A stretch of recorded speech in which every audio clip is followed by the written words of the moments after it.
Hello. Welcome to my third Professor Chat. Last time we talked about improving your value proposition by performing an evaluation of your competitive strengths and weaknesses using the 8 criteria from my 4-stage growth model. Those places where you excelled from your competitors, we called that core competencies, in which your value proposition could be based. Now, for small companies, this criterion approach gives much deeper insight into your competition rather than a casual understanding that is often the case. It takes some work to do the evaluation, but it is a sign of how committed you are in really beating your competition. However, competitive analysis is just one side of the equation on taking off. The other involves looking for opportunities. These may come from extensions to your current business model or reinventing what you do through examining key trends or potential shifts in the marketplace.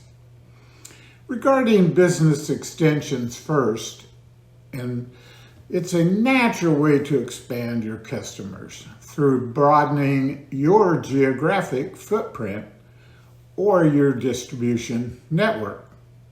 And I'm sure you've already thought of this. Now, there are many considerations in expanding your geographic footprint with a focus on where to locate, which depends on your particular situation. Now, in the end, it gets down to cost and potential. You can expand your locations through internal growth, or you can acquire a company that fits your extension game plan. Acquisitions is a common way to grow your business fast.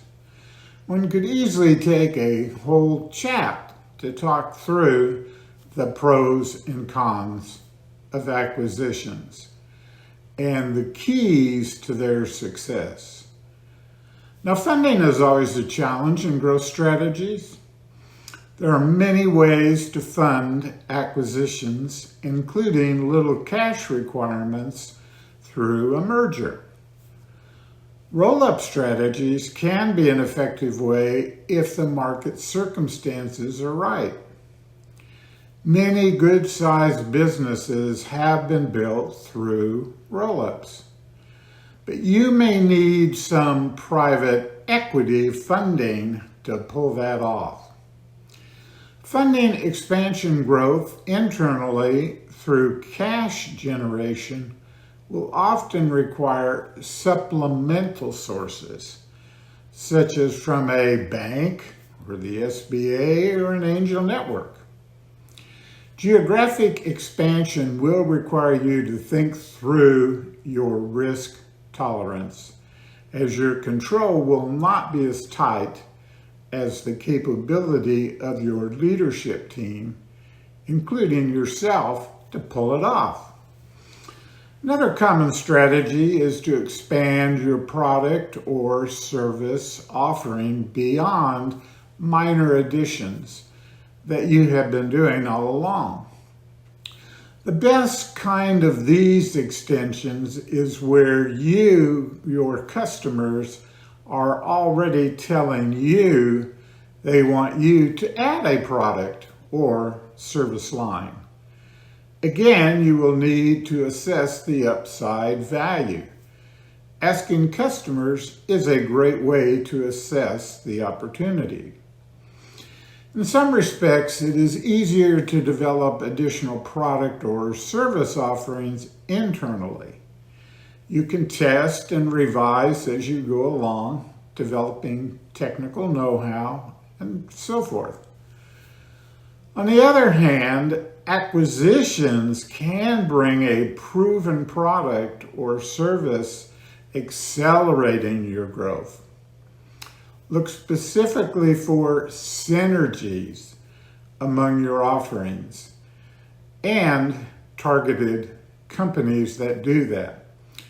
I want to move to another consideration which involves the value chain in which you operate. Now, not often is the value chain mentioned in small business discussions. Michael Porter, many years ago, developed a generic value chain model that has been widely used, particularly for businesses selling products. Now, his fundamental components are inbound logistics, operations, outbound logistics, and then marketing, sales, and services. Now, generic models only give you a framework. You need to put together your specific value chain for your industry. Looking at all the players in the chain gives a bigger picture of your opportunities in terms of areas in which you do not currently operate. Now, to get an idea of a value chain, in the oil and gas industry, we had three major sectors: upstream, midstream, and downstream. Now, in the upstream, there were more components, broken down generally into exploration and production. And in exploration, the first phase was to identify opportunities and then generally perform seismic surveys to help assess if there was oil and gas. And that led to exploratory drilling to confirm one way or other if the opportunity would be profitable. In many cases, other companies were called in to do the seismic surveys, and still others to do the exploratory drilling. In Shell's case, early on, we did our own exploratory drilling, but later chose to use contractors, as that was deemed cheaper and better, since the contractors were in the fundamental business of exploratory drilling. Of course, Shell is big and could optimize components of the value chain.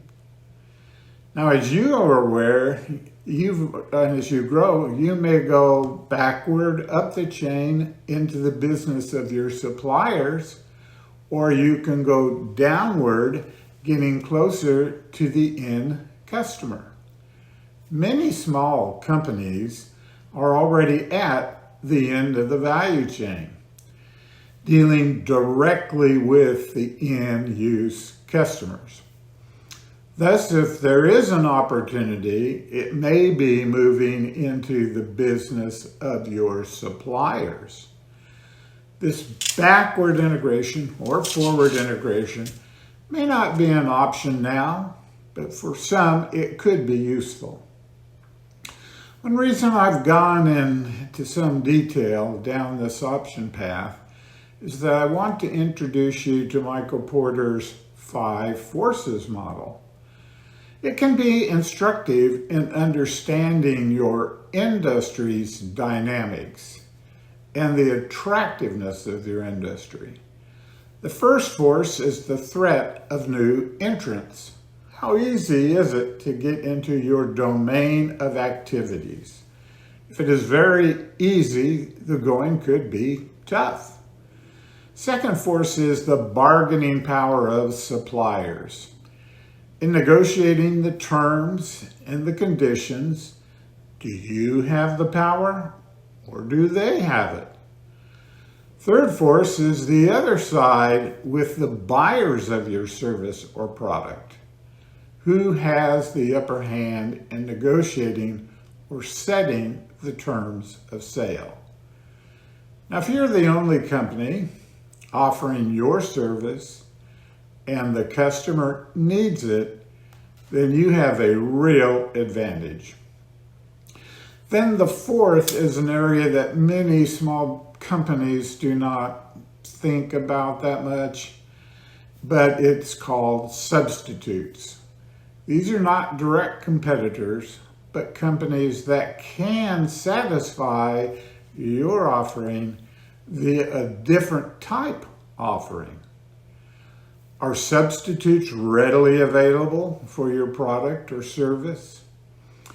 Finally, there is the dynamics of how you and your competitors act towards one another, which Porter called industry rivalry. Is there intense competition with price wars and so forth? Or do you generally try to get along? Insight into these 5 forces can be useful in forming your enhanced value proposition. It is worth some strategic time talking with your leadership team, discussing your situation with these forces. So now a brief recap. Opportunities around business extensions fall into 3 areas: geographic, additional products or services, and even perhaps backward or forward integration. And you may well pursue any of these extensions through an acquisition strategy. But now a bit of a shift. A significant area of opportunities can come through reinventing or transforming your value chain. Enron reinvented the natural gas value chain in the United States back when I worked with Shell. They came to us trying to capture some control over our offshore gas resources. Enron has been rightly discredited, but their strategy to reap value throughout the chain was an industry game changer, at least in my opinion.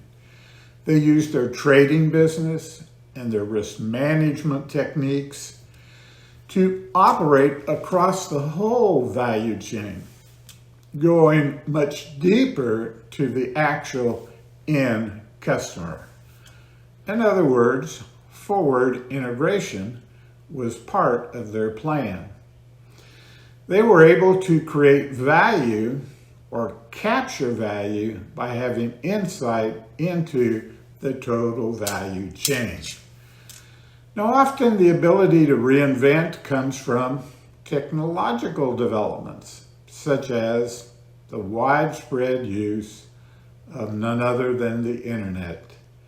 Amazon developed an integration strategy on an internet platform for the end-use customer to buy an array of products from various sources.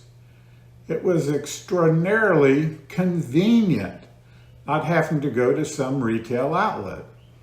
And as we all know, Amazon became hugely successful during the COVID lockdowns, providing safety and avoiding interactions with retail stores.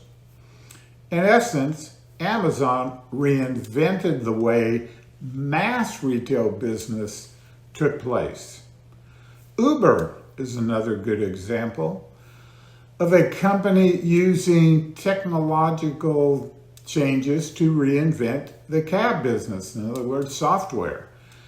Technological advancements are coming at a groundbreaking pace, and artificial intelligence is in the limelight today. Could it be applied to your value proposition? Well, as we all know, social media has transformed marketing strategies. It doesn't, however, have to be technological advancements or shifts in the marketplace to reinvent your business. A fruitful exercise can be to simply start with a whiteboard and imagine how you could run your business differently. Zero in on business processes and how they could be reinvented or transformed. I'm associated with a small company that's trying to transform parts of the electricity power markets here in Texas. Recognizing the insecurities stemming from the power shortages that caused a few years ago we had a very deep freeze here. The point is keeping your focus looking outward and not overly wrapped up on the day-to-day internals of your operation. As the saying goes, work on the business, not in the business. Of course, it can be a blurry line. But if you can find a reinvention or a transformation of your business, your growth can really take off. And once you have thought through your value proposition, it is worthwhile then to take a broad view of your fundamental offering. This may give you a final insight into how to enhance your value proposition. Strategy textbooks often refer to pursuing two broad approaches. You can have a cost strategy or a differentiation strategy. The cost strategy is to be the low-cost producer of the product or your service. In differentiation, there is a uniqueness. It might be quality or special attributes and so forth that are appealing to certain types of customers. They also discuss vertical integration strategies as we have done. For me, however, I think Michael Tracy and Fred Wiersma's book on the discipline of market leaders provided significant insight into the next evolution of value propositions in the mid-1990s. They outlined three dimensions: operational excellence, product leadership, and thirdly, customer intimacy.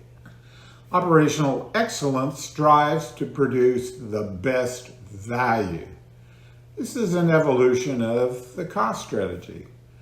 Walmart was a good example of a company that dominated in this discipline, providing best value. Product leadership focuses on the best product, an evolution of differentiation, which provides higher margins. Intel was a good example, with PC makers advocating Intel Inside. Now, customer intimacy solves customer problems. Again, a form of differentiation with higher margins.